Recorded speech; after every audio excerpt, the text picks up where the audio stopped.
پریز دا lord. تو مسیح میں سب کو سلام. اور آج کل جو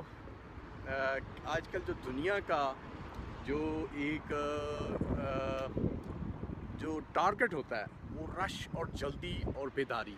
تو سب میں یہ ہے کہ بس وہ اٹھتے ہیں بھاگتے ہیں، پر جو مسیح لوگوں کا جو کام ہے وہ اٹھتے ہیں صبح دعا کرتے ہیں، دعا کے ساتھ دن کا آغاز کرتے ہیں، اور وہ ہمیں کرنا چاہیے. اس سے بڑھ کے کچھ بھی نہیں ہے، کیونکہ جو آپ دعا سے آغاز کرتے ہیں آپ کو برکتیں بھی ملتی ہیں، آپ کی سیفٹی بھی ہوتی ہے، اور خدا آپ کے ساتھ ہوتا ہے، اور پاک روح قدس آپ کی مدد کرتا ہے. تو آپ کو یہ بیداری کے دور میں خدا سے لگاؤ رکھنا چاہیے. صبح اٹھ کے دعا کرنی چاہیے، بائبل پڑھنی چاہیے، اور اس کے ساتھ جڑے رہنا چاہیے. اور پھر آپ کا پاک روح قدس بھی آپ کی مدد کرتا ہے، اور خدا بھی آپ کے ساتھ ہوتا ہے. تو وہ بڑا ضروری ہے اس چیزوں کے لیے.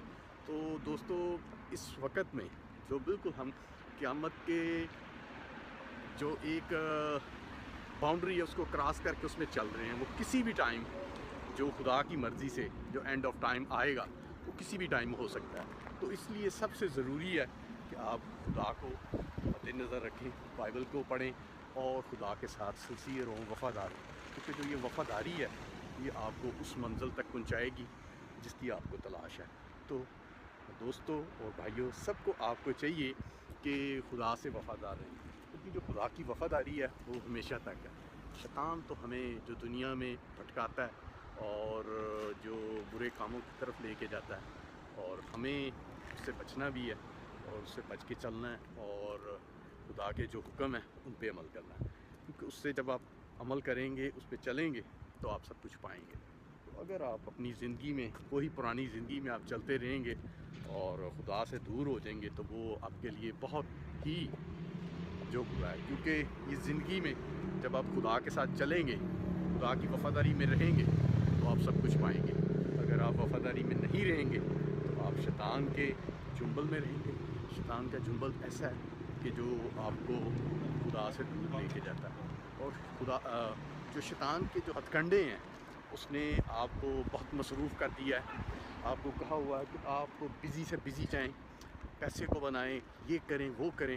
تو یہ جو سب چیزیں ہیں یہ آپ کو جو ہے وہ بہت ہی غلط ٹریک پہ لے کے جاتی ہیں. اور یہ غلط ٹریک پہ جب آپ جاتے ہیں تو آپ کو بہت سی مشکلات بھی گزرتی ہیں، مشکلات میں سے بھی گزرتے ہیں.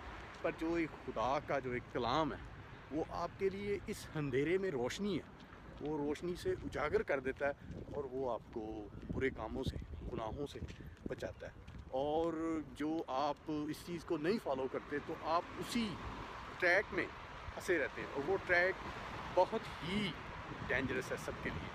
تو آیا آپ کوشش کریں کہ جو یہ بائبل کو پڑھنے کے بعد، بائبل کو سمجھنے کے بعد، خدا کی تعلیم کو پانے کے بعد اس کے ساتھ چلیں، اس تعلیم کو حاصل کریں.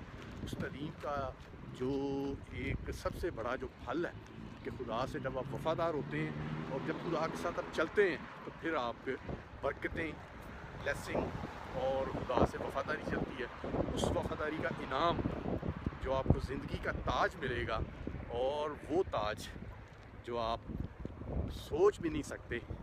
اور اگر آپ وہ حاصل نہیں کرتے تو آپ بہت سی بربادی کے لیے کھڑے ہوئے ہیں، اور وہ آپ کو اینڈ آف ٹائم میں کدھر لے کے جائے گی وہ آپ کو اچھی طرح پتہ ہے.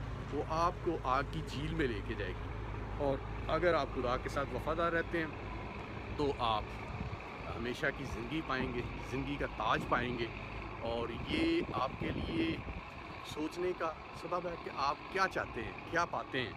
تو آپ کو چاہیے کہ جو آپ زندگی کا تاج پائیں. اگر آپ دنیا کی شہرت، دنیا کی دولت، دنیا کے کام، برائی کے کاموں میں ہی کھبے رہیں گے تو یہ آپ شیطان کے ہاتھ میں، آپ شیطان کے جنگل سے نکلیں، خدا سے گناہوں کی معافی مانگیں اور توبہ کریں، اور پھر آپ کو ہمیشہ کی زندگی اور زندگی کا تاج ملے گا. تو چلیں دوستو، جو آپ خدا سے وفاداری کریں، اور یہ وفاداری آپ کے لیے سب کچھ حاصل ہوگی، اور آپ خدا کے حضور جھکیں، گناہوں کی معافی مانگیں اور خدا سے وفادار رہیں. خدا سے وفاداری آپ کو زندگی کا تاج کے لیے انعام میں ملے گا، اور آپ خدا کے بنائے ہوئے فردوس میں داخل ہوں گے. تو چلیں، thank you, bye, take care.